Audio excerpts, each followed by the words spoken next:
Hey y'all, it's Megan and Andy. Welcome back to the channel. Glad y'all are here today. Come spend some time with us today. We've been working up hogs all day, and now it's time to go get our meat salted down. And we thought we'd bring y'all along. Yep. This one's going to be a little different than what we normally do. Today we're going to be showing you how we cure just about anything you could cure from a pig. So. Yep, everything we salt down is getting salted down today. Yep. All right, y'all. Got me, this is plain non-iodized salt. Gonna mix in some pepper. Mix it all together. Oh, you gotta watch that pepper. And we've been working on hogs this morning. Yep, we've done 3. One of ours. Alright. So what I'm gonna do first this evening, or what I'm gonna do first is salt down my hog jaw and my fatback.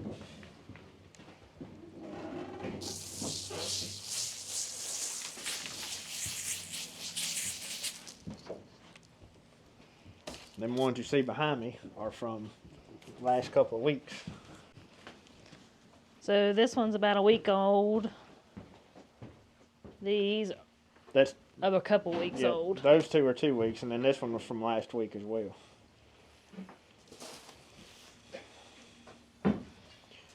Alright, I'm going to start out laying the meat side down onto a salted table. And the hog jaw is what you eat on like New Year's, at least we do anyway. So it's exactly what it sounds like. It's the jaw of the hog. Jaw of the hog. We don't just eat it on New Year's, but that's tradition is to eat it on New Year's. And after I've got that skin side rubbed down, I'm going to put a bunch on this meat side up here. And now we don't get fancy with it. We don't weigh these and then check the percentage of lost and stuff like that. There is no, it doesn't matter. You put enough salt on this thing to cover it. That's your measurement. Pepper, there's no measurement of pepper. You just put enough on there that you can see the pepper. That's what the mixture looks like. The pepper is for bugs. I know that might sound kind of nasty, but it's the bugs and keep the critters off of it. And it probably helps out with some flavor too. But the jaws ain't like the ham. Like there's no holes you got to make sure you get or nothing like that. You just cover that thing of salt, and it's going to be the same way with this piece of fatback middling meat. You're going to let it lay there. What does it take? About 2 weeks for it to cure enough to slice? On what? On the jowl or the fatback? Fatback needs to stay about 3 weeks. Does it? Yeah. So fatback needs to stay about 3 weeks. Jowl can stay about 2, but they can stay a lot longer than that too. As long as it's cold outside, I guess. Yeah, so these pieces of meat, of course, we'll slice them, most likely slice them before, but they can lay right here to way on up in springtime. And now the midland here that he's got, that's like the top part of the pork belly. Yep. Of the piece that we make bacon out of is on the bottom. The bacon come from right here. Yeah. And you're getting ready to see that here in a few minutes. This is literally like the fatback. But just in case you're wondering, currently it is 2 weeks before Christmas. So that'll give you an idea how long this stuff can stay here. I want to make sure I get all around the edge. That's going to be some good fatback right there. Yeah, they left some lean on that one.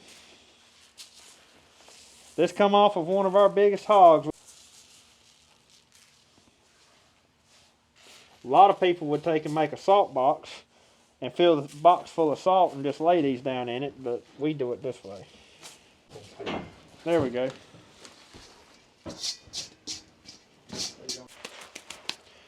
But anyways, there's that. So there's no recipe to this. There's no recipe. You put salt on it and some pepper. There is no recipe for this right here. And again, here's you up close. This one is. We made it 2 weeks ago. And you see right around the edges where it's draining, and that's just pulling the moisture out of it. That salt's pulling the moisture out of the meat. So you probably wouldn't want to do this in your house. It needs to be somewhere where it's cool. So if you do it in a cooler, you need to put something under it to catch whatever's going to drip out. But out here, it don't matter. That bacon's got to go back with us too. Is it done? It is, ain't it? Mm-hmm. Wow. Time's flying. Well, I mean, it'll be done in a few days. I need to do it a few more days. So next I'm going to salt down a little chunk of shoulder. Now there's no specific recipe to this either, because I'm not technically curing it. I'm doing this for flavor. What y'all do that? You say you froze it? Yeah, we froze it. No, I put in 2 cup or a cup of salt, and I'm gonna put in a cup of brown sugar.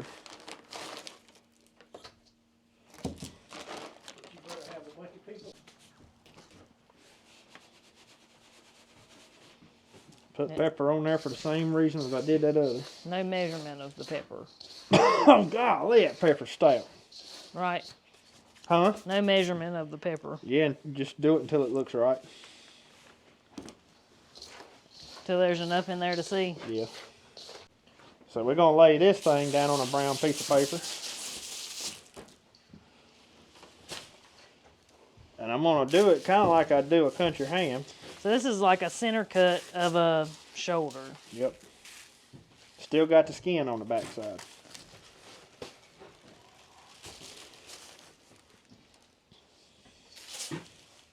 I've actually done these in the smoker too, and they turn out good. You did that last year, right? Mm-hmm. It changes the flavor big time. And the texture. When you do this, and the texture. And I just really like it. This used to be what we'd eat for Christmas at Grandma's every year. But I like them so good, we started putting up a couple of our own.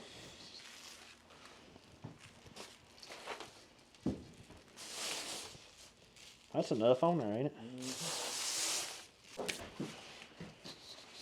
And so a lot of people always ask when we show the meat house and the salt curing and stuff. So they are in an uninsulated outdoor building. So that's why it's important that we do this when it's cold outside. Looks like being in a big cooler. I'm sprinkling my leftovers right here on my midland. Just getting rid of it because I need a mixture for the ham and the bacon. But the temperature is the same in here as it is outside. So it's pretty much like a big cooler. Yeah. But we could not cure meat in here in the middle of the summertime. All right, I'm going to do my bacon next, I guess. We'll get that out of the way.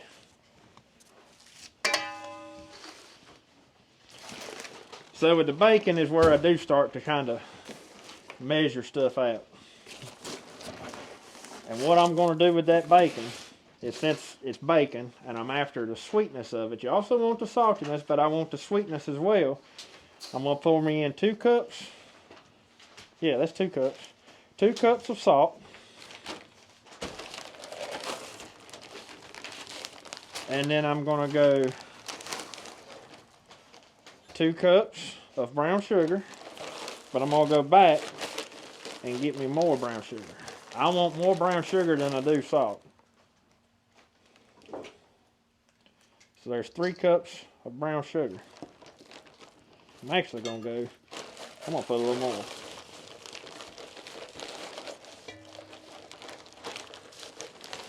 Get over here and get close to this. So once I go to stirring that up, I want to make sure this stuff mixed really good. Now, like I said, this is mostly brown sugar, but there's enough salt in there too to draw the moisture out. It's 1/3 salt and 2/3 brown sugar. And then we're going to do the same thing with the pepper. We're just going to add enough that I can see the pepper in it. Just like this right here. You can see the little pepper specks. I don't want too much pepper. But and the way we do our bacon, it's not necessarily shelf stable and cured. It's, like he said, it's for the flavor. So we'll only leave it about 10 days in the mixture. Yes. If you leave this past 10 days, we've done it. It gets super salty. We've done it, but it'll get salty. Alright, so this is skint. I've got the skin off of it, but this is the side the skin come from. I always like to do it first. I don't guess it technically matters. I'm gonna flip it over.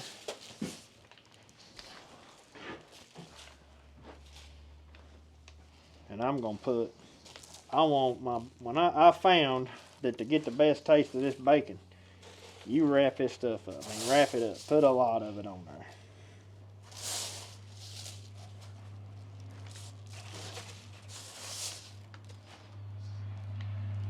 You got to think, the more sugar you put on it, the sweeter it's going to be. So if you don't like sweet bacon, you put less sugar.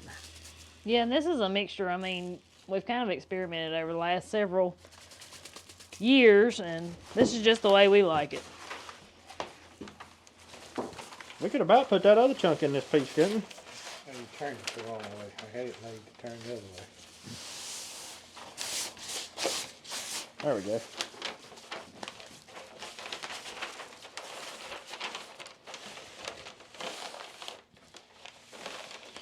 Now the brown paper pretty much just holds all that stuff in there.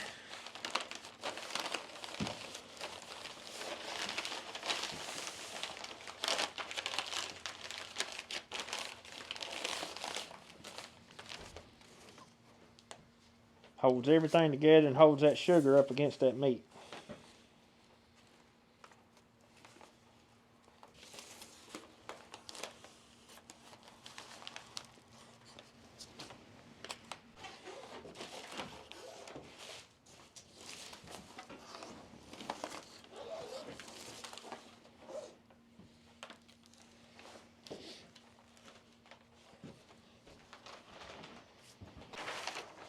Wait a minute, let me show you.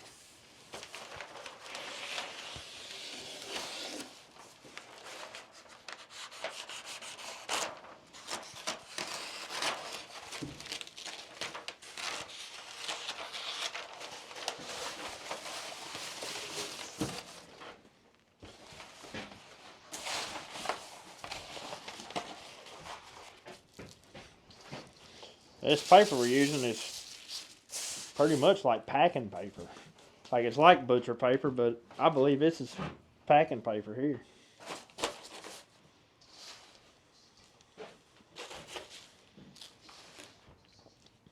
This chunk of bacon here is a whole lot bigger.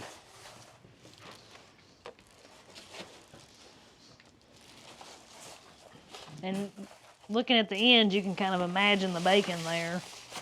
Yeah, when we slice it, it'll be sliced like this. Yep.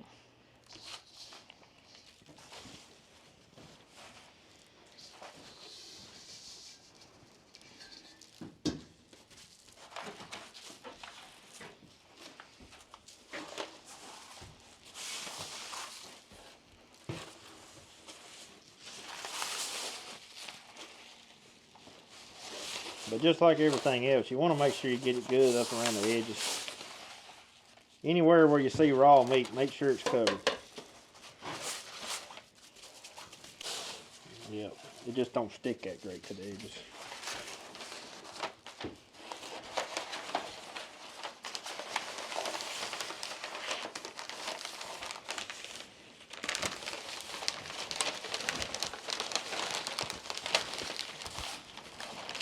You wouldn't wrap Christmas present, would you? No.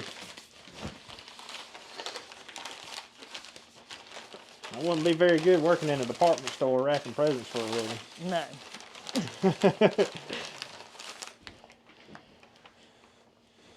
I'm not gonna lie, I don't think you'd be too special at it. Well, what can I say? Alright.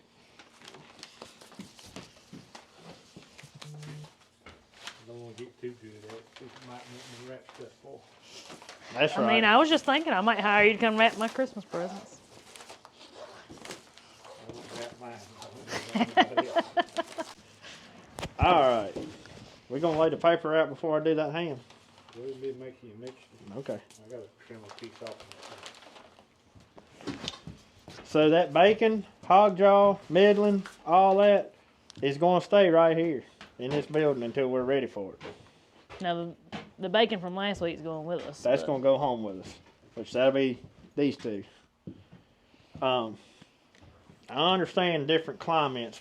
I understand different climates probably can't do it this way, but luckily here we can take advantage of the refrigerator that's everywhere right now this time of year.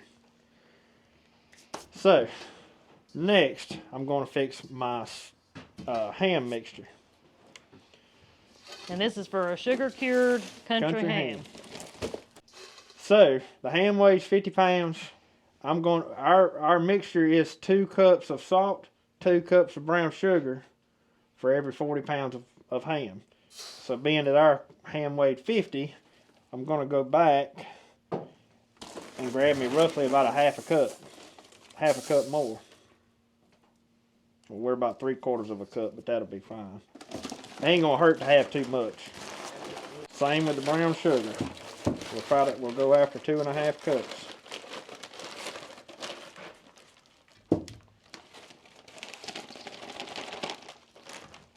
Look, I done spilt my sugar looking at the snow. Alright. So we got 2 cups there. I'm going to go back for a half a cup.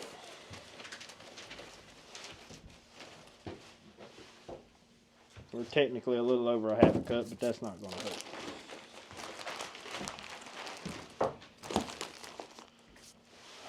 Alright, same thing for the pepper. There's no specific amount of pepper, you just want it to look right.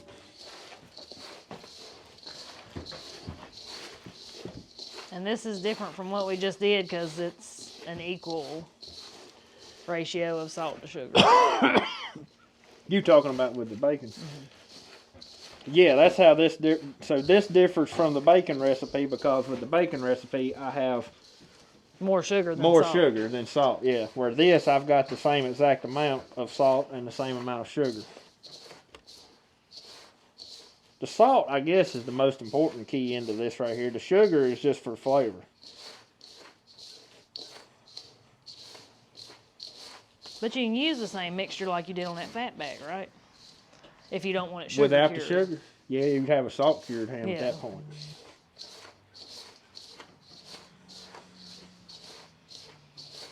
Want that all good and mixed up? So that right there is what it's going to take to cure a 50-pound ham.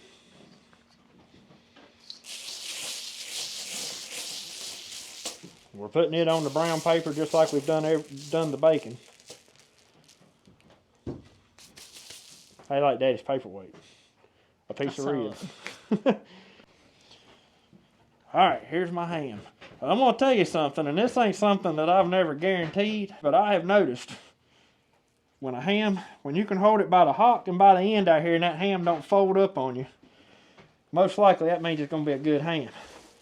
Sometimes a hog will kick after you've shot it and kick that ham out of joint. And if a hog does that and you pick that ham up and it folds up on you, bunches up on you, I wouldn't cure it, because it's most likely inside there that joint's been kicked out, and so it's caused blood and everything else in it, and it won't keep. Don't you think so? Mm-hmm. Either break a bone or... That or it's broke a bone, yeah. And so just like the other, this has got the skin on it. Yep, we got the skin on the backside. I'm doing the backside first. You have to pay attention, rub it a little harder. You have to really rub it into that skin. Then we'll flip it over.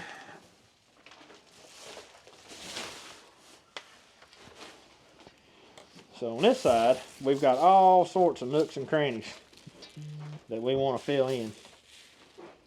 And so the crazy thing is this thing will shrink up so much, that bone right there is going to be sticking out about that far when you go back to slice it, where right now it's only about that far. 10 to 12%.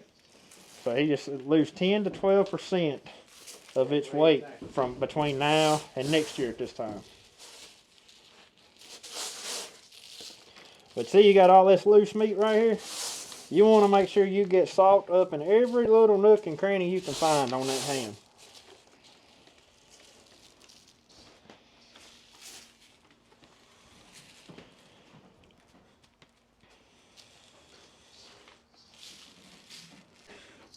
Then we're going to come down here, and you really want to cram as much as you can cram into that hock. So that's the good thing about the brown sugar too. Sometimes it helps you having that brown sugar in there. It sort of sticks together and causes it to all to where you can cram it. Salt would just fall out.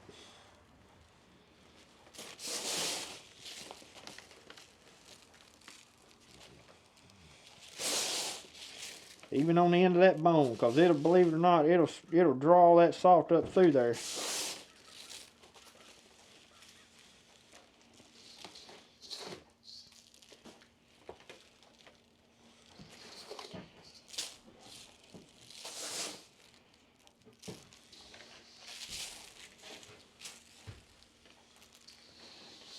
And then whatever mixture you got left, pour directly on top of it.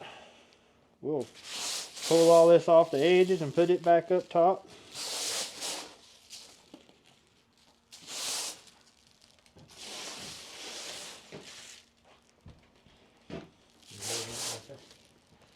Hmm?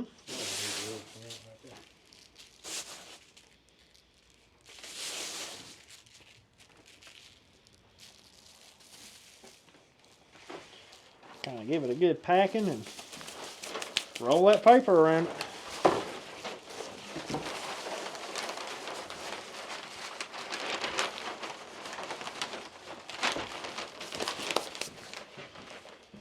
Now that paper, just like the bacon, it holds it all together.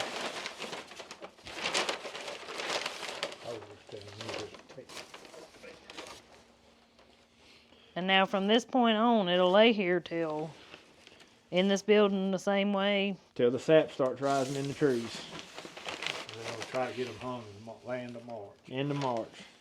Sometime in March. So after you do this part, you don't do anything else till then. Nope. You can come up here and twist them every so often and sort of break them loose from the table, because where they drain, they will stick.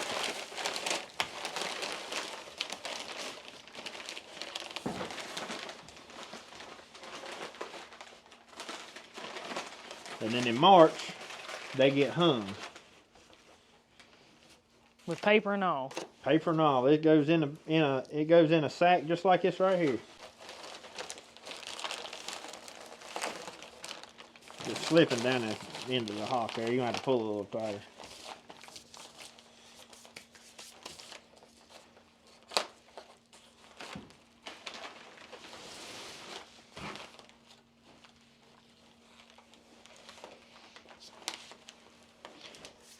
Then the cool part is, once we go to hang them, they go into a tobacco barn.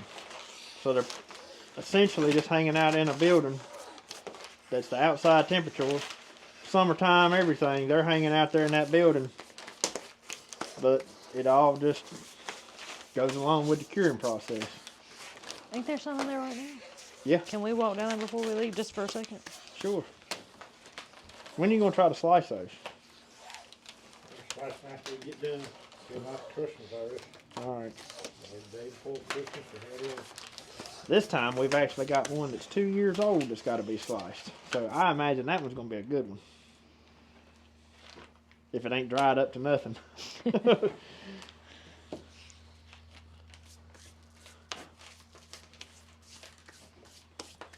Daddy, how long you been curing meat in this building?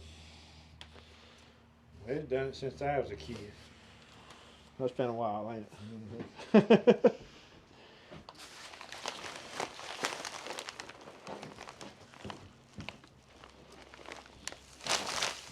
What this was the biker pack house. You used to pack your tobacco up in here when you was trying to bring it in order or keeping it ready to go to sale. And that's it.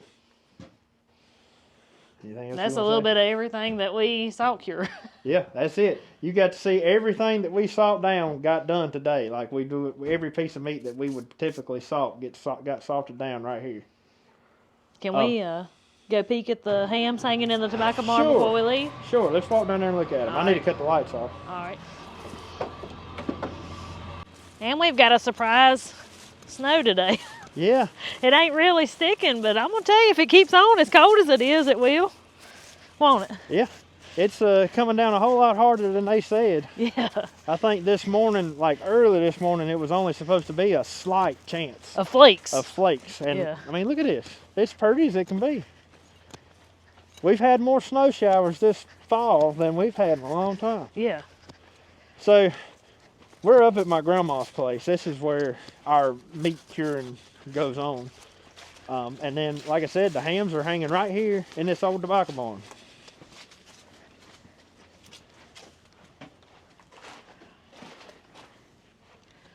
I know to some people, that right there, I bet you that's a 3-year-old. I thought that was the 2-year-old. I mean, 2-year-old. Yeah. I bet to some people that right there looks about as nasty as they come. And you know, if you don't know what you're looking at, I'm sure it does look nasty. But to me, that looks like some good stuff right there. And I wish y'all could smell it. They smell good. That one feels good. So these two, I bet you, I don't know for sure, Daddy knows, but I bet you that one right there is the one that's 2 years old. Oh, yeah. These two right here from last year. Which all three of these will be getting sliced here shortly in a few weeks. And this tobacco barn is like you see it. I mean, you got a little rig up there to There's an open window there and an open door here. to keep the rats from messing with it, but usually we don't have that problem anyway. I don't know if we're lucky, because, you know, critters don't get in there and mess with them, or if they just don't mess with them because of the pepper that's on them. That's part of it. But same tobacco barn, Daddy's been hanging hams in since he was a kid. You know, that's where his daddy hung hams. And, you know, like I said, I know it might freak some people out, but y'all, it's worked for that long, and I don't know what else to say. It just is what it is. It That's works. right. If it ain't broke, don't fix If it. it ain't broke, don't fix it. That's right. Well, guys, we hope you enjoyed what you just saw. And It's been a busy day. been a very busy day, but we're finally finished up. And what we've showed you today, you know, that's something we take a whole lot of pride in. You know, it's something that not a lot of people do anymore or know how to do. And we hope this video has encouraged you that maybe it's not quite as intimidating as it may seem, as long as your conditions are right. The weather conditions have a lot to do with it if you're doing it in an outdoor building. But maybe it has encouraged you to try yourself. And I'd like to mention that I know salting down meat is something that's not done a lot anymore, such as the fatback and the hog jaw. Now, I know people that do hogs, they cure bacon and stuff like that. But country hams, hog jaw, and fatback are those are three things that are slowly dwindling away from here. And I'm gonna tell you what, now in my personal opinion, fatback and hog jaw, they're delicacies, and so is country ham. And now they are salty. So if you don't like salt, it's probably not your cut of meat. You know, hog jaw and fatback cured that way might not be your thing. However, in my opinion, I've had a whole lot saltier meat. And I can tell you from experience that store-bought country ham, store-bought fatback, and store-bought hog jaw are 10 times saltier than the one we do it ourselves. Mm-hmm. And I think it's got to do with the type of salting they do. Well, and we don't use curing salt. We use plain salt. Plain non-iodized salt. There you go. And I think that makes a big difference too. The nitrites probably give it a saltier taste. Well, when I've eaten it from the store, it's almost like it's brine. It's so salty. Where this is not. It's salty, but it's a different kind of salty. And I love fatbacks. And in my opinion, I could eat it every day. Yeah. It's really good. But you know. But we hope you enjoyed the video. If nothing else, maybe it brought back a few memories. That's right. So, and if you're interested in seeing what we do with the bacon after this process, we have a whole video on how to make bacon from start to finish. We have a whole video on the country ham from start to finish. That's right. So if that's something that y'all are interested in, I'm going to link them down in the description for you. And also, we have a playlist called Everything But the Squeal, and you can find any of our hog videos. They're all in that playlist. So Everything But the Squeal. Yeah. You That's can what eat I it. called it. I thought that was pretty clever. You so. can eat everything but the squeal on the pig. Yep. But anyways, guys, again, just know we appreciate each and every one of you. Thank you for always bringing a smile to our face and supporting our family. We sure appreciate you. And till we see y'all on the next one. Y'all have a good one. Have a good one. She's happy we're home. We've been gone all day. Ain't you, honey? Ain't you? She's happy with all her bones. I know, her bones, and she's happy that her daddy's home. You can't say she ain't.